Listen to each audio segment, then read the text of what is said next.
दोस्तों, हथियारों और तकनीक को दूसरे देशों को देने के लिए जर्मनी ने कई तरह की रेस्ट्रिक्शन और पाबंदियां लगा रखी है। लेकिन अब भारत की अपील के बाद जर्मनी ने खास भारत के लिए इसके दरवाजे खोलने की बात कही है और इसके तहत कई महत्वपूर्ण हथियार जिनके बारे में आगे हम बात करेंगे, उसकी तकनीक और वह हथियार भारत को जर्मनी सौंपेगा। इस खबर के बारे में इस वीडियो में आगे बात करेंगे। इसके अलावा हमारी दूसरी खबर जापान से आ रही है, जहां पर भारत जापान के साथ लॉन्ग रेंज की मिसाइल एमका फाइटर जेट और GCAP प्रोग्राम के लिए कोलैबोरेट कर सकता है। जर्मनी और जापान से निकल कर आई इन दोनों खबरों के बारे में इस वीडियो में डिटेल में बात करेंगे। काफी इंटरेस्टिंग टॉपिक है, इसीलिए वीडियो को अंत तक जरूर देखिएगा।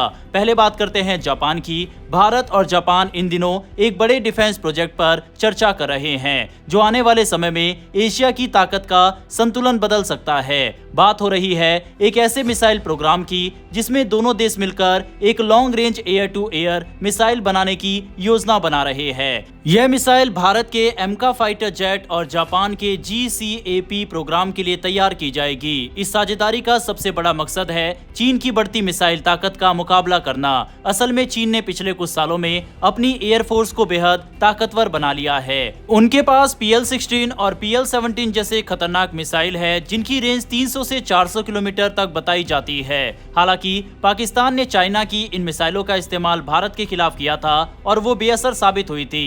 हालांकि चाइना का कहना था कि वो आधुनिक वेरिएंट नहीं था, यानी कि अगर हम मान के चले कि ये मिसाइल वाकई असरदार है तो ये काफी दूर से ही दुश्मन के बड़े टारगेट जैसे अवैक्स एयरक्राफ्ट या टैंकर विमानों को गिरा सकती है। यही वजह है कि भारत और जापान अब एक ऐसे मिसाइल प्रोजेक्ट पर काम करना चाहते हैं जो चीन की इस बढ़त को चुनौती दे सके। जापान के पास अभी AAM-4B मिसाइल है, जिसकी रेंज करीब 160 से 170 किलोमीटर है। ये दुनिया की पहली ऐसी मिसाइल मानी जाती है जिसमें आईसा रडार सीकर लगाया गया था। लेकिन अब समय बदल गया है। चीन की नई मिसाइलें इस क्षमता से कहीं आगे निकल चुकी है। इसी काम को पूरा करने के लिए जापान ने यूरोप के मीटियोर मिसाइल पर काम शुरू किया है और उसे अपनी टेक्नोलॉजी के साथ मिलाकर जे नाम मिसाइल बनाने की कोशिश कर रहा है। लेकिन इसमें देरी हो रही है और टोक्यो की चिंता है कि चीन बहुत तेजी से आगे निकल रहा है। भारत की तरफ देखें तो DRDO ने अस्त्र मिसाइल सीरीज से बड़ी उपलब्धि हासिल की है।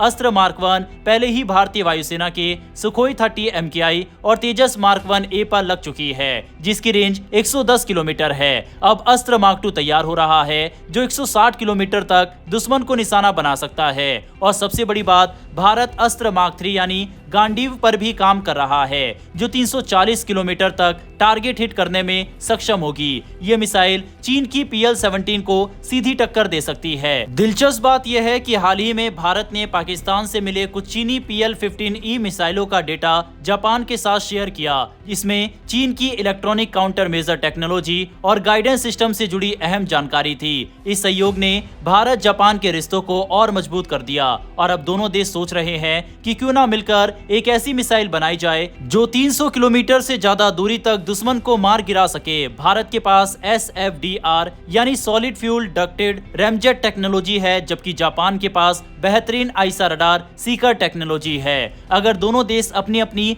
खासियत को मिलाते हैं तो एक बेहद एडवांस और खतरनाक मिसाइल तैयार हो सकती है। उम्मीद है कि ये मिसाइल 2030 तक एमका और GCAP जैसे अगली पीढ़ी के फाइटर जेट्स में लगाई जा सकेगी। हालांकि इसमें चुनौतियां भी कम नहीं है। जापान की टेक्नोलॉजी ट्रांसफर पॉलिसी काफी सख्त है और भारत की ऑफसेट पॉलिसी भी आसान नहीं है। बजट का सवाल भी बड़ा है, क्योंकि दोनों देशों को अपने अपने डिफेंस इंडस्ट्रियल प्रोजेक्ट पर भारी खर्च करना पड़ रहा है। लेकिन अगर ये साझेदारी सफल रही तो न केवल भारत और जापान बल्कि पूरा इंडो पैसिफिक क्षेत्र और भी मजबूत होगा। बहरहाल, क्या भारत को जापान के साथ ये साझेदारी करनी चाहिए या फिर नहीं, इस पर अपनी राय कमेंट बॉक्स में लिखकर बताइएगा। बढ़ते हमारी अगली खबर की तरफ, जो कि जर्मनी से आ रही है। दरअसल भारत और जर्मनी के रिश्तों में एक अहम मोड़ देखने को मिल रहा है। हाल ही में नई दिल्ली में हुई उच्च स्तरीय बातचीत के दौरान भारत ने साफ साफ कहा कि उसे जर्मनी से रक्षा उपकरणों और खासकर MP5 सब मशीन गन के स्पेयर पार्ट्स की मंजूरी तुरंत चाहिए। ये बातचीत भारत के विदेश मंत्री S जयशंकर और जर्मनी के विदेश मंत्री योहान वेडेफुल के बीच हुई, जिसमें दोनों देशों ने रक्षा सहयोग, व्यापार और रणनीतिक साझेदारी को लेकर गहन चर्चा की। जयशंकर ने जर्मन मंत्री के सामने ये चिंता जताई कि भारत की पुलिस और पैरामिलिट्री फोर्सेस जिन चुनौतियों से जूझ रही है उन्हें आधुनिक हथियारों और समय पर स्पेयर पार्ट्स की सख्त जरूरत है। अगर मंजूरी में देरी होती है तो इसका सीधा असर भारत की सुरक्षा क्षमताओं पर पड़ेगा। लेकिन असली सवाल यह है कि आखिर ये समस्या आई क्यों? इसके पीछे कहानी जुड़ी है जर्मनी की पुरानी सरकार और उसके कड़े नियमों से। दरअसल 2005 से 2021 तक जर्मनी की सत्ता में रही एंजेला मार्केल की सरकार ने एक नीति बनाई थी। इस नीति के तहत छोटे हथियार जैसे MP5 उन देशों या राज्यों की पुलिस को नहीं दिए जाएंगे जिनका मानवाधिकार रिकॉर्ड खराब माना जाता है। इसी नीति का सबसे ज्यादा असर भारत पर पड़ा। जम्मू कश्मीर, उत्तर पूर्व, आंध्र प्रदेश और नक्सल प्रभावित इलाकों को जर्मनी ने संवेदनशील क्षेत्र मान लिया और वहां की पुलिस व सुरक्षा बलों को MP5 के स्पेयर पार्ट्स और एक्सेसरीज देना बंद कर दिया। ये पाबंदी भारत के लिए बेहद भारी साबित हुई। जिन इलाकों में आतंकवाद और उग्रवाद चरम पर है वहां तैनात फोर्सेस को आधुनिक हथियारों की जरूरत सबसे ज्यादा होती है, लेकिन जर्मनी की रोक की वजह से उन्हें जरूरी स्पेयर पार्ट्स नहीं मिले। नतीजा ये हुआ कि कई बार पुलिस और पैरामिलिट्री को पुराने हथियारों या कम भरोसेमंद विकल्पों का सहारा लेना पड़ा। ये उनकी कार्य कुशलता और जान दोनों के लिए खतरा बना। अब जरा बात करते हैं MP5 की। ये कोई साधारण बंदूक नहीं है, बल्कि German company heckler and coach का बनाया हुआ एक शानदार सब मशीन गन है। इसकी खासियत है नजदीकी लड़ाई यानी क्लोज क्वार्टर बैटल। यही वजह है कि इसे दुनिया भर की स्पेशल फोर्सेस इस्तेमाल करती है। भारत में भी NSG यानी नेशनल सिक्योरिटी गार्ड और भारतीय नौसेना के मरीन कमांडो मार्कोस इसे अपनी पहली पसंद मानते हैं। MP5 की तेज फायरिंग, भरोसेमंद परफॉर्मेंस और कॉम्पैक्ट डिजाइन उसे आतंकवाद विरोधी अभियानों के लिए परफेक्ट हथियार बनाता है।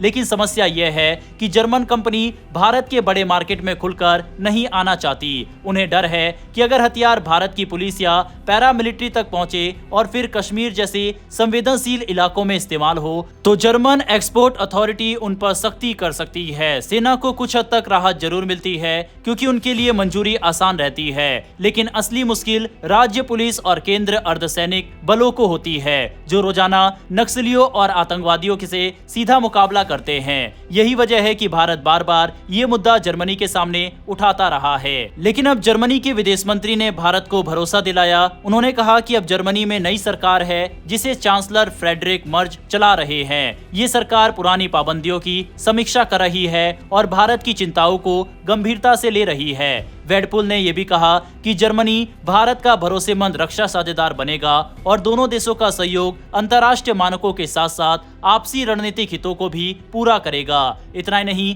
जर्मन मंत्री ने भारत को एयरबस A400M एटलस विमान भी पेश किया। ये मीडियम ट्रांसपोर्ट एयरक्राफ्ट प्रोग्राम का हिस्सा हो सकता है जिसे भारत अपनी वायुसेना के लिए देख रहा है। साथ ही उन्होंने मेक इन इंडिया फ्रेमवर्क के तहत भारत के साथ रक्षा उद्योग सहयोग बढ़ाने की भी इच्छा जताई। असल में जर्मनी से ये विवाद केवल MP5 पर ही नहीं, जर्मनी का एक्सपोर्ट अथॉरिटी BAFA मानवाधिकारों को सर्वोच्च प्राथमिकता देती है। यही वजह है कि छोटे हथियारों की सप्लाई पर अक्सर रोक लगती है।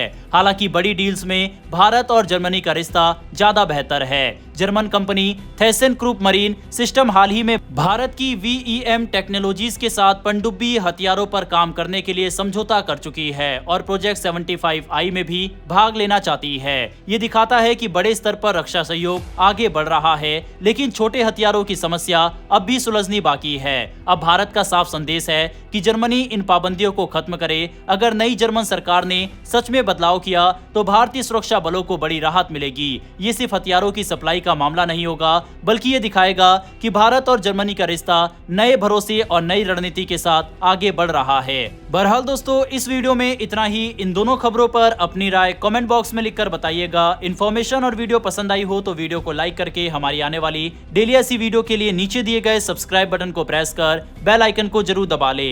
फिर मिलेंगे ऐसी एक नई वीडियो के साथ। धन्यवाद। जय हिंद, जय भारत।